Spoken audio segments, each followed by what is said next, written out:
Hello বন্ধুরা, রং তুলি আর কাপলেটের ছোট্ট পরিবারে আরও একটি নতুন ভিডিওতে আপনাদের স্বাগত। আজকে একটি খুবই সাধারণ ও ঘরোয়া রেসিপি আপনাদের দেখাতে চলেছি, যেটা কম বেশি সবাই করে থাকে। সেটা হচ্ছে চিকেন কষা। কিন্তু খুব অল্প সময়ের মধ্যে বা ব্যস্ততার মধ্যে থেকেও কিভাবে চটপট মজাদার স্বাদের এই চিকেন কষাটা তৈরি করা যায়, সেটারই আজকে কিছু টিপস ও পুরো রেসিপিটা করে দেখাবো। তো স্কিপ না করে পুরোটা দেখার অনুরোধ রইল। প্রথমেই দেখতে পেলেন সিলেতে আমি আদা, রসুন ও শুকনো লঙ্কা ভালো করে পেস্ট করে নিলাম। তারপর চিকেনটা আমি আগে থাকতেই ধুয়ে পরিষ্কার করে রেখেছিলাম।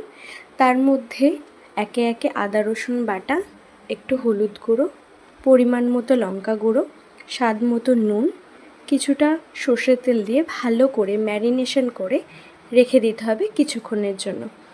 এরপর কড়াইতে তেল গরম করতে দিয়ে তাতে কিছুটা গোটা গরম মশলা দিয়ে সেই ম্যারিনেট করে রাখা চিকেনটা দিয়ে দিতে হবে। তারপর কেটে রাখা আলু দিয়ে দিতে পারেন। এক্ষেত্রে আপনারা আলু দিতেও পারেন, নাও দিতে পারেন। যাই হোক, ভালো করে কষিয়ে একটু গরম মশলা দিয়ে ভালো করে কষাতে হবে। এদিকে একটু লক্ষ্য রাখতে হবে যাতে এক ফোঁটাও না জল দেওয়া যায়। চেষ্টা করবেন জল না দিয়ে কষার, যাতে তেল এবং ওই চিকেনের মধ্যে থাকা একটু জল দিয়ে সিদ্ধ হয়ে যায়।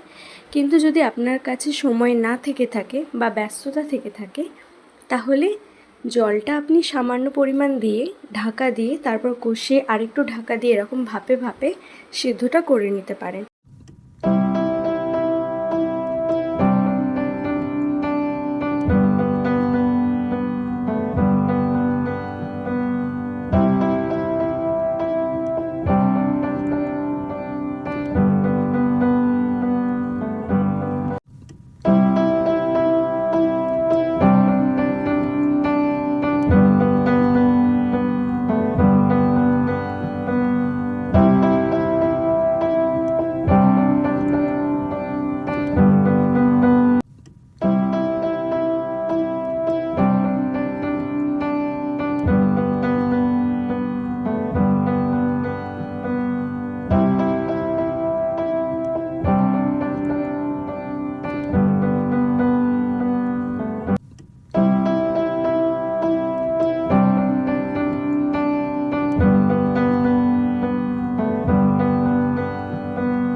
তারপর সিদ্ধ হয়ে গেলেই ভালো করে কষিয়ে নামিয়ে নিন।